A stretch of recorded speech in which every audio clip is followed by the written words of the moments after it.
Bueno, como les decía, vamos a hablar el día de hoy de fisiopatología de las quemaduras.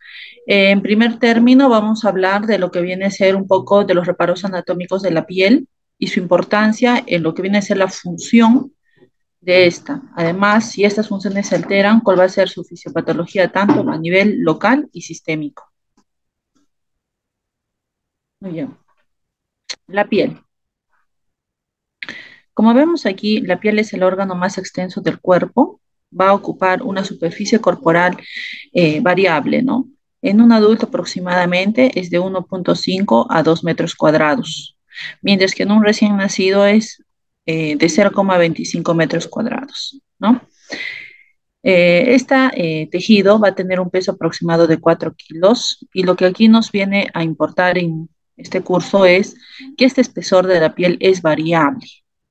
Por ejemplo, ¿no? De 0,5 milímetros en lo que puede ser la piel del párpado superior hasta 4 milímetros de espesor, llegando en algunas zonas a casi 1 centímetro. ¿En dónde será esto así? Pues aquí tenemos unas imágenes, ¿no? En la imagen de la izquierda, ¿no? Podemos ver aquí vemos las palmas de las manos. En las palmas de las manos tenemos un mayor espesor de la piel, al igual que la espalda. Es decir, cuando tenemos un paciente que presenta quemaduras por fuego, ¿no? Es típico que se quemen la cara y las manos, las palmas tienden a epitelizar por sí solas. Pocas veces o rara vez necesitan que se coloque un injerto de piel. ¿Por qué? Porque el espesor de la piel es mayor si lo comparamos con el del rostro. Es decir, aunque en el párpado tengas o en la cara tengas una quemadura, digamos, de 3 milímetros, ya es muy profunda, ya tercer grado en el rostro. Pero mientras que en las palmas esos 3 milímetros no llega a ser tercer grado, ¿no? Por la diferencia del espesor, al igual que en la espalda. Pacientes que sufren quemaduras con líquido caliente, que al inicio vemos un color rojo vinoso y después vemos que está volviéndose un color blanco, formando una escara eh, algo gruesa, vamos curando con la sulfadiacina de plata y esta va limpiando, ¿no? Va debridando. De tal manera que cuando entra sal hacemos una escarectomía tangencial, en algunas zonas puede ser una escarectomía total, pero sobre todo las tangenciales, ¿no? En las que quedan todavía restos de dermis, de los cuales va a regenerar la piel a través de los remanentes cutáneos, como vienen a ser los folículos pilosos, ¿no? Entonces, cuando se nos presenta un paciente con una quemadura en espalda, no hay que tomar decisiones apresuradas. Puede ser que esto, que al inicio lo vemos como una quemadura de grado profundo, profunda, cuando digo profundo puede ser segundo profundo, tercero, que clínicamente podríamos pensar, con los días y las curaciones va debridándose y probablemente en 10, 14 días esté epitelizando, hay tendencia a epitelizar, ¿no? Entonces, eso llevémoslo bien en nuestra mente, por eso les traje esta imagen. Además, ¿qué más tiene la piel? ¿No? Como punto 2, tiene diferentes tipos celulares, que lo vamos a ver adelante. La distribución de las glándulas sudoríparas, el número y cantidad de folículos pilosos. ¿Qué nos va a ayudar que tenga más folículos pilosos? ¿Mm? A ver, pensemos en los pacientes que hemos visto. Cuando vemos nosotros que nuestros pacientes se queman la zona de la piel cabelluda, hemos visto que epitelizan más rápido por el mayor contenido de folículos pilosos. En aquellas zonas radoras, cuando sacamos injertos de la piel cabelluda versus muslos, ¿no? Ya a los 5 o 6 días vemos que los folículos pilosos ya han crecido, ya vemos los pelos, ¿no? Entonces, esta zona se regenera más rápido porque es mayor la cantidad de folículos pilosos, mientras que en el muslo estamos esperando un promedio de 10 días para que pueda epitelizar. Cuando yo saco un injerto del muslo, es como si creara un injerto de piel parcial, es como si significa que fuera una quemadura de segundo grado. Si saco un espesor delgado, una quemadura de segundo grado superficial. Si saco un injerto de espesor intermedio, estaré produciendo una quemadura de segundo grado profundo. Y recordemos que las quemaduras superficiales se epitelizan de 7 a 14 días.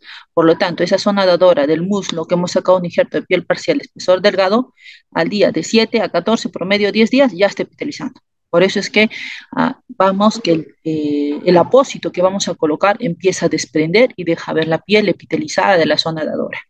Pero si nosotros necesitaríamos sacar un injerto de piel total, ¿no? Que es más recomendado en las zonas funcionales y estéticas como es la cara, en las manos, los dedos tienen mayor función, por lo tanto necesitan eh, mayor capacidad de elasticidad, entonces necesitan mayor dermis, por eso sacamos injerto de piel total, pero recuerden que las zonas de injerto de piel total son escasas, ¿no? Son pequeñas, de 5 por 2 centímetros, entonces no se puede. Imagínense que un paciente se quemó ambos dorsos de la mano, ¿de dónde voy a sacar tanta piel total? Entonces solo me queda poner injerto de piel parcial, pero de un espesor grueso, o sea, un equivalente en la zona dadora, voy a sacar hasta dermis profunda, ¿no? Entonces ahí va a demorar en regenerar, porque me he llevado mayor cantidad de folículos. Entonces, ¿cuánto va a demorar? De 14 a 21 días, igual que una quemadura de segundo profundo. Por eso algunas veces, cuando se saca de un espesor grueso, ya al día 10 quieres echar la crema o quieres desprender el textil y no desprende. ¿Por qué? Porque en esa parte se sacó un poco más grueso el injerto y va a demorar unos 5 o 7 días más en terminar de regenerarse esa zona dadora, ¿no? Entonces, esa es la importancia que nosotros sepamos las propiedades de la piel, tanto del espesor, de la cantidad de folículos que tenga. Y aquí les traje una imagen para que recordemos todos. Vamos a recordar la piel. La piel, como les he hablado, tiene dos componentes, tanto la epidermis, que estamos viendo aquí la capa más externa, y luego tenemos el componente de la dermis, aquí. Y la hipodermis es el tejido celular subcutáneo que está próximo a este. Este epidermis, a su vez, se va a dividir en estratos por la cantidad de capas que va a tener de queratinocitos. Eso lo vamos a ver en otra imagen. De esta imagen quiero que se lleven esto. Miren el límite entre la epidermis y la dermis. Lo estoy dirigiendo, miren ustedes. Esto que ven como invaginaciones, ¿qué son, doctora? Entonces, aquí siempre es bueno recordar que en la embriología, al inicio todo fue una línea de células, de queratinocitos. Y estos queratinocitos fueron multiplicándose, haciendo mitosis y crearon las capas de la piel, ¿no? Pero, ¿qué pasó aquí? Estas células de queratinocitos crecían sobre una membrana que se llama membrana basal. Y después estas queratinocitos se invaginaron, invadieron a la dermis, ¿no? Como prolongaciones. Entonces, doctora, ¿qué pasa? Una de esas prolongaciones, al final, va a llegar a la dermis profunda y va a cambiar y va a dar origen al folículo piloso. ¿Y por qué nos es importante eso para nosotros? Ya les he dicho, ¿de dónde regenera la piel? Que se quema. Porque misteriosamente nuestros pacientes gran quemados, cuando es por fogonazo, regeneran toda la piel gracias a estos remanentes cutáneos o anexos cutáneos que son los folículos pilosos. ¿Y de quién también? De estas papilas, ¿no? De estas papilas. Si fuera una quemadura superficial, nos queda membrana basal en estas papilas que han quedado y de ahí va a regenerar más rápido.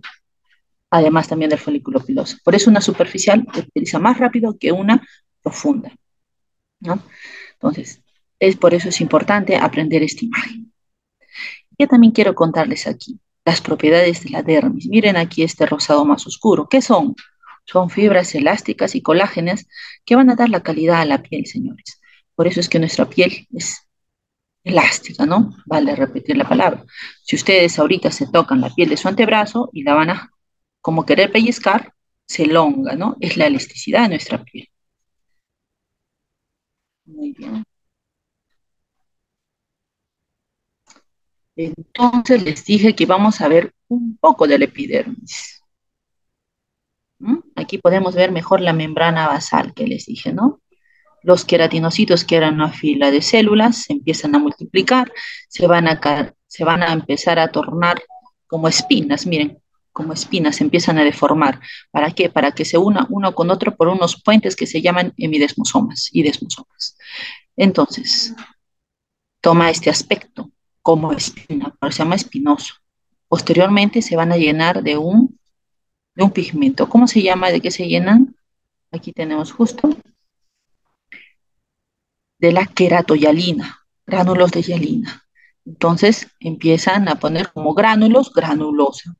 Posteriormente están tan llenos de queratoyalina que es lúcido, ¿no? Lúcido. Y al final estas células están llenas tantos de queratoyalina que ya el núcleo está para un lado y al final desaparece y quedan células muertas, que es el estrato córneo, ¿no? Porque cuando nosotros vamos a curar a nuestro injerto, y al día 5 o 6 que ya el injerto ya está en proceso de incorporación, ¿no? Decimos que ha aprendido, nosotros podemos curar y retirar esta capa córnea. Si no retiramos la capa córnea, recuerden qué va a pasar. Funciona como un detritus celular y vienen las bacterias de la piel y pueden provocar una infección si no hacemos el manejo adecuado y la limpieza de esto. Entonces aquí no se olviden, bien subrayado les he dejado membrana basal, que luego va impaginando, ¿no? Perfecto. Y aquí está la dermis. No miren cómo está aquí la dermis. En la dermis hay folículos pilosos, las glándulas que les dije, ¿no? Muy bien. Ahora, otra cosa importante aquí es saber la nutrición. Doctora, la dermis, ¿qué nutrición tiene? Y la epidermis. La epidermis va a depender su vitalidad de lo que le dé la dermis. ¿Por qué? La epidermis no tiene vasos sanguíneos, pero la dermis sí. Tiene dos plexos. Plexo dérmico superficial y el plexo dérmico profundo. Muy importantes. El dérmico profundo es el que está irrigando todo lo que es el bulbo del pelo. Aquí como ven, y la dermis superficial. Esta es a través de los capilares que va a nutrir al estrato basal para nutrir a la epidermis. ¿Y qué células hay en la dermis? Los fibroblastos, células inmunitarias. Entonces aquí les contaré algo, a modo de curiosidad. Cuando nosotros injertamos a un paciente, les dije, llevamos injertos de piel parcial, ¿no? Un gran quemado. No llevamos toda la dermis, porque tenemos que dejar dermis para que pueda regenerar la zona sonadora.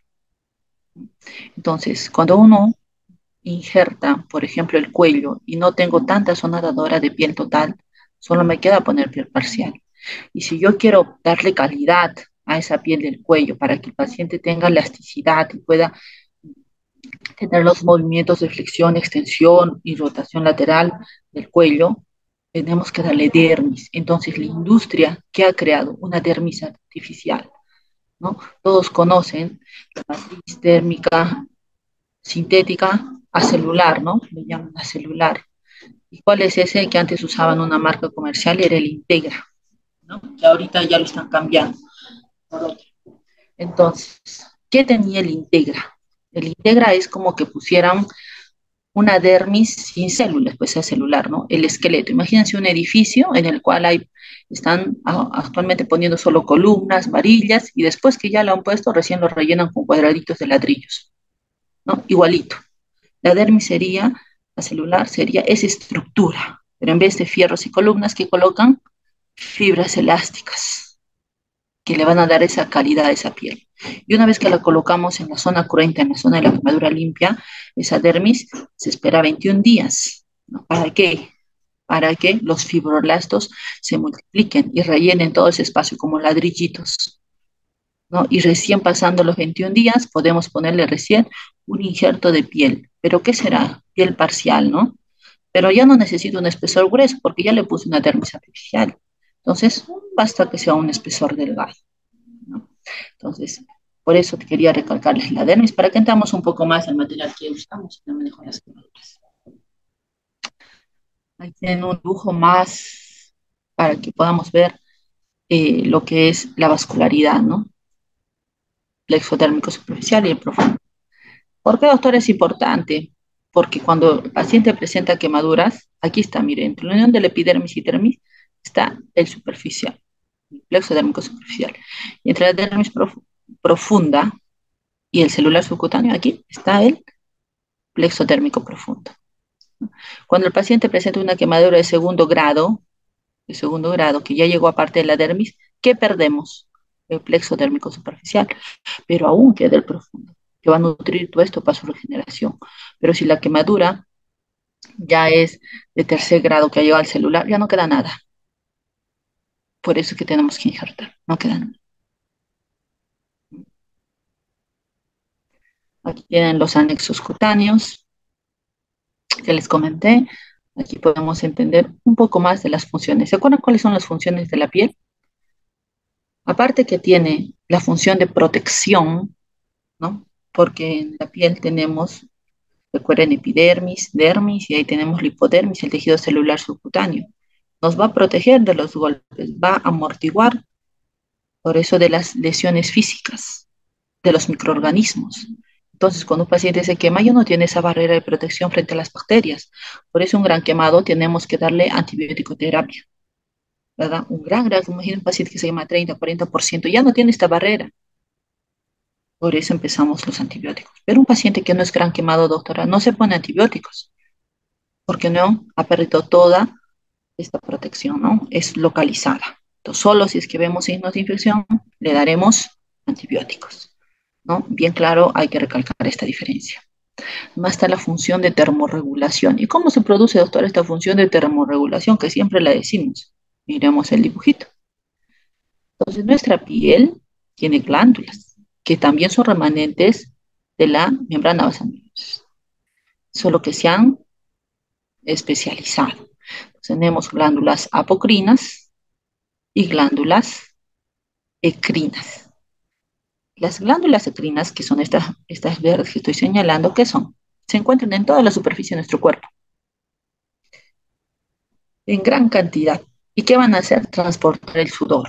Entonces se encargan de la termorregulación, ¿no? Cuando uno está haciendo mucho ejercicio, aumenta el calor, entonces uno empieza a transpirar, ¿no? Libera el líquido para que podamos hacer la termorregulación. Luego tenemos las glándulas apocrinas, ¿no? Aquí más abajo vemos, estas son más grandes, están en menos cantidad. ¿Dónde se encuentran? En las axilas y la ingle. Y estas tienen un olor característico, porque estas van a liberar una sustancia oleosa, ¿no? Entonces, ¿cuáles son las glándulas sudoríparas que nos ayudan a la termorregulación? Las ecrinas, no las apocrinas, ¿no?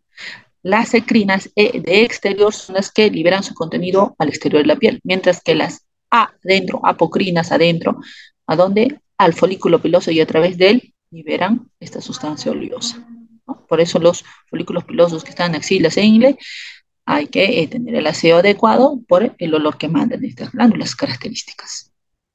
Luego tenemos las glándulas sebáceas, que son holocrinas. ¿Dónde está, doctora? Aquí está azul. Que también drena a lo que viene a ser el nivel del folículo piloso. Doctora, ¿está en el cuerpo? Casi.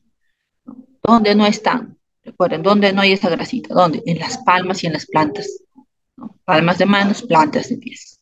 Claramente está. ¿Dónde drena? En la unión de los dos tercios inferiores con el tercio superior del folículo piloso. ¿Y qué función tiene esto? Miren, secretan las glándulas como una cera, ¿no? ¿Qué va a hacer? Que lubrica el pelo y la piel. Entonces, es como que le echáramos una cubierta, ¿no? Una cubierta a toda nuestra piel que evita que haya pérdidas por evaporación. Gracias a esta glándula. ¿Quién era? La glándula sebácea. Está lubricando, está dando impermeabilidad a la piel, ¿no? Entonces, recuerden, tienen que ver con la evaporación. Y en un quemado que tenemos, las pérdidas por evaporación, porque ya no tenemos la cubierta, chicos, ya no tenemos la cubierta. Y luego está aquí, hemos hablado ya bastante del folículo piloso. Muchos me van a decir, doctora, ¿qué es el signo del pelo? El signo del pelo, cuando dicen que hay una quemadura y yo jalo o trato de desprender el pelo y se sale, ¿qué es? Es profundo, dice. Si no sale, es superficial. No sé qué opinen de este signo. Entonces, yo les puedo decir algo. Si ustedes tratan de jalar el pelo y no sale, lo que sí podemos decir es que es superficial. Pero si yo trato de desprender el pelo y se sale, no puedo decir si es superficial, profundo. ¿Por qué? Porque tenemos tres fases del pelo: anágena, catágena y telógena. ¿Y qué será eso? Anágena es cuando el pelo se está formando de un germen, ¿no? Se está formando y está creciendo, porque el pelo, ¿dónde crecía? Dijimos, venía del epidermis, de la membrana basal y se imaginaba. Entonces, cuando está en formación el pelo, está aquí y empieza a crecer hacia abajo. Entonces, mientras que llega al plexo, aquí a estas circunstancias capilares, Entonces, está aquí. Si alguien se quema este paciente superficial, lo van a jalar y lo van a sacar, porque recién está en formación. Pero si el pelo está aquí, ya llegó a la parte casi en la unión del hipodermis, y es un pelo maduro, está en fase ¿m? telógena. Entonces, cuando quieran desprender, no se va a desprender porque la quemadura ha sido superficial y no llega a este nivel, ¿no? Entonces, eso sí tenemos la certeza. Pero luego este pelo va a empezar a fase de degeneración y otra vuelta decrece, decrece, decrece. Y lo podemos no tener una quemadura superficial en la cual jalamos y va a salir. O en una quemadura jalamos y sale, ¿no? Entonces, no tiene ese 100% de confiabilidad, ¿ya? Eso les quería aclarar. Muy bien, chicos. Y aquí uno importante siempre que les digo, ¿cuál es la función del músculo piloerector del pelo? Dice muchos cuando se nos pone la piel de gallina, ¿qué está pasando? Cuando hace frío, se pone piel de gallina. Entonces el cuerpo quiere disminuir la superficie corporal que exponemos, quiere reducirla. Para reducirla viene el músculo, que está unido aquí al folículo piloso y se contrae. Y al contraerte, reduce tu superficie expuesta, entonces reduces tus pérdidas, ¿no? Y reduces y mantienes el calor. Ese es el signo de la gallina, que dicen, tengo piel de gallina, ¿no? Ese era. Muy bien, chicas. Las otras funciones tenemos sensación, percepción de la temperatura, del olor, síntesis de vitamina D, secreción, excreción, prevención de pérdidas de líquidos, ya hemos hablado, ¿no? Por esa cubierta que le da. Y aquí les traje aquí, pueden leerlo después, qué patologías médicas dan por cada alteración de estas. Y ya para terminar un poquito de la fisiopatología local y sistémica. Entonces, ¿cuáles son los cambios locales que tenemos cuando viene un paciente quemado? Aquí les traje esta imagen, miren ustedes. No es uniforme cuando se quema siempre un paciente. Hay zonas más oscuras, moteadas, otras menos blanquecinas y otras bien rosaditas, ¿no? Entonces uno dice, aquí algo está pasando. La parte central es donde ha caído directamente el líquido caliente o el fuego, ¿no? Lo que está causando la lesión de la piel. Circundantemente, ¿qué está? La piel que está sufriendo, es las células están entre vivir o morir. Y estas son las células que están solo inflamadas. Estas no van a morir, ¿no? Entonces, ¿cómo se llamarán estas tres zonas, doctora? Aquí lo tenemos. La más negrita es la zona de necrosis. Esas células ya están muertas desde que cayó el agente, no podemos hacer nada por ellas. La zona amarilla es la zona de éstasis. Estas células, como aquí les coloqué, es recuperable. Hay una perfusión disminuida, hay daño vascular, hay un aumento de la permeabilidad vascular, ¿no? Y la zona media rosada aquí que ven es ahí, esta zona no va a morirse porque solo es inflamación, ¿no? Por una vasodilatación. Entonces, nosotros como personal de salud, ¿qué es nuestro objetivo con las quemaduras? Salvar la zona amarilla, salvar esa zona. Si nosotros hacemos un adecuado manejo de este paciente, ¿qué va a pasar? Esta zona amarilla se va a convertir en roja. O sea, de A pasa a B. Entonces, lo único que vamos a tener que sí o sí operar es hacer esclerectomía de esta zona negra de necrosis. Hemos salvado la amarillación y esto va a epitelizar. Pero si es que no hago un adecuado manejo de mi paciente, esa zona amarilla se va a ir a negro. Por lo tanto, se va a profundizar, que decimos, ¿no? Ya, pues tenemos más área que hacer esclerectomía y que injertar porque se necrosó. Entonces, nuestro objetivo es llegar a B. Y para eso hay métodos, ¿no? Si yo estoy hidratando a mi paciente, voy a hacer que llegue más irrigación a estas células y vamos a evitar que se mueran. Ya no va a haber isquemia, no va a haber necrosis, ¿no? Vamos a salvar la isquemia. Entonces, por favor, ese es nuestro objetivo como persona. Doctora, ¿qué pasa? Le estoy hidratando, pero yo veo que mi paciente está orinando un flujo urinario alto, está orinando 3 veces kilo hora, 4 veces hora. Estamos sobrehidratando al paciente, sobrehidratando. Recuerden que en adulto el flujo urinario es de 0,5 a 1 y en niños queremos que sea un cc. Si es una quemadura eléctrica, decimos hasta 3, de 2 a 3 cc kilo hora, ¿no?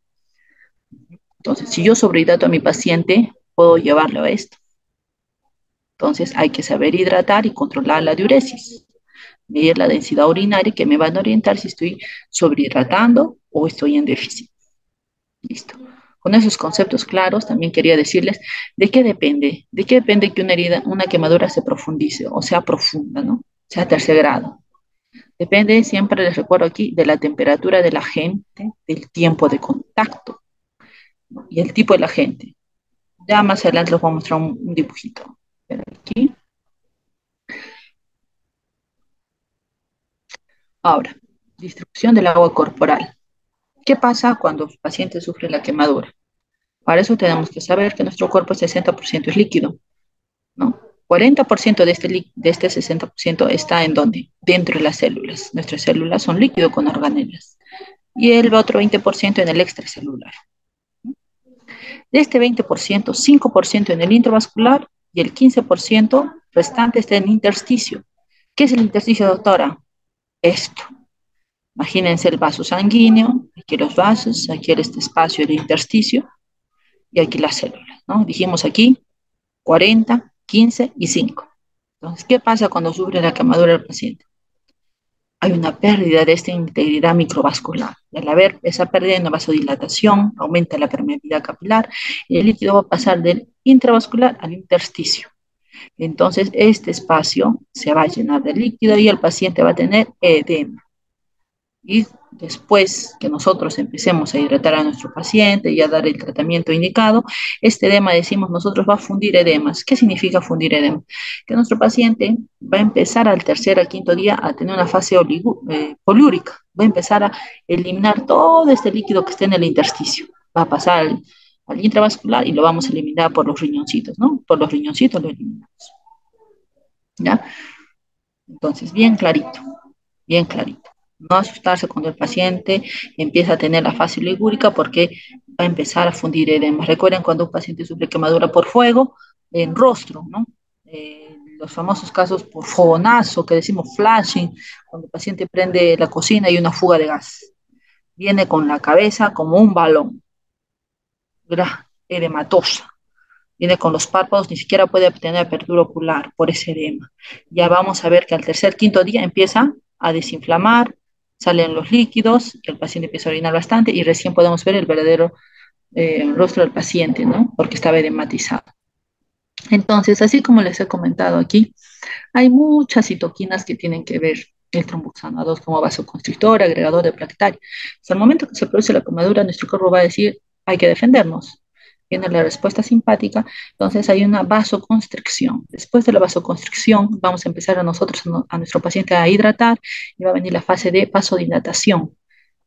Van a venir todas estas prostaglandinas y vamos a ver que también este paciente tiene hipermetabolismo. Lo que les decía, ¿no? Siempre es importante la profundidad de la quemadura, ¿de qué depende? De la gente. Imagínense una quemadura por fuego versus una quemadura por líquido, electricidad, una quemadura por químicos, una quemadura por compresión, enfriamiento, muy distinto, ¿no? Entonces, cuando a mí me dicen quemadura por fuego, ¿qué pensamos? ¿Va a haber daño sistémico? Sí puede haber. ¿Por qué? Porque el fuego, en caso que haya sido un ambiente cerrado y el paciente inhale el humo, puede haber el humo caliente en sí, ya va a causar un edema de la vía aérea, ¿no? Va a haber daño en la función respiratoria. Nuestro paciente, como dicen en la anamnesis, ¿cómo encontramos? Antecedente quemadura por fuego en rostro, vibrisas muscadas, esputo carbonáceo, ronquera, disfonía, por el edema que hay en la laringe. Entonces, hay un daño de la vía aérea, ¿no? Bronquio, de los bronquios, de la tráquea.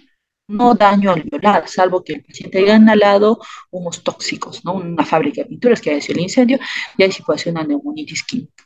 Entonces, siempre cuando sea un paciente por fuego, vía aérea, ver si es de ambiente cerrado. No se olviden, daño respiratorio. Cuando dicen se ha quemado por electricidad, ¿en qué piensan, chicas? Piensan en daño cardiovascular, ¿no? Cardiovascular. ¿El paciente qué puede tener? Tener una arritmia. ¿Qué arritmia? Fibrilación ventricular. Es la causa frecuente del que el paciente eléctrico se quema, ¿no? ¿Qué daño también puede tener? A nivel renal. Nuestro paciente que ha sufrido quemaduras eléctricas, como sabemos, tiene daño muscular. La electricidad se queda en el hueso para retener por la mayor resistencia que tiene el tejido óseo y va a convertir por la ley de Joule esa energía eléctrica en energía térmica que va a dañar el músculo se va a edematizar, va a haber rabdomiolisis, al haber rabdomiolisis, ¿no? Estos pigmentos de la mioglobina, va a ir al riñoncito que va a querer filtrar, pero es tanto pigmento que se tapó en el pobre riñón y hacen injuria renal, ¿no? Entonces, esta injuria renal, ¿cómo la evitamos nosotros? Hidratando. Por eso les dije, ¿cuánto tienen que hidratar un paciente quemado con causa eléctrica? 2 a 3 kg. No pasa nada que funcione el riñoncito porque tenemos que limpiarlo de estos pigmentos. ¿Ya? Entonces, no se olviden, electricidad, corazón, riñón. Fuego siempre vía aérea, por favor. Su radiografía, darle corticoides, broncodilatadores, etcétera. Las químicas no son extensas, no pues un gran quemado, pero sí son especiales porque son profundas. Al igual que las eléctricas, al inicio las vemos superficiales, pero luego se profundizan, ¿no? Muy bien, y las de congelación también, como ven en la imagen, son localizadas. Daño sistémico casi no hay, pero doctora, sí he escuchado que hay daño sistémico. Hubo último el caso de una extranjera, ¿no? Que en el Huascarán tuvo lesiones por congelación y terminó en UCI. ¿Por qué terminó en UCI, doctora? Si son localizadas. Claro, puede haber, porque ¿qué pasa? En el periodo de congelación, bueno, es hipotermia, pero al momento de recalentar estas quemaduras, puedes llevar microtrombos, hay liberación de todas las citoquinas que están en esos tejidos dañados, es sistémico y ahí da.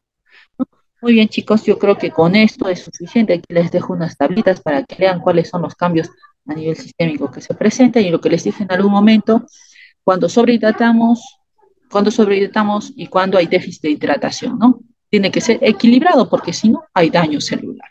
Muy bien, yo creo que eso es todo. Si hay alguna duda, alguna pregunta, estoy listo a escucharlos. Gracias.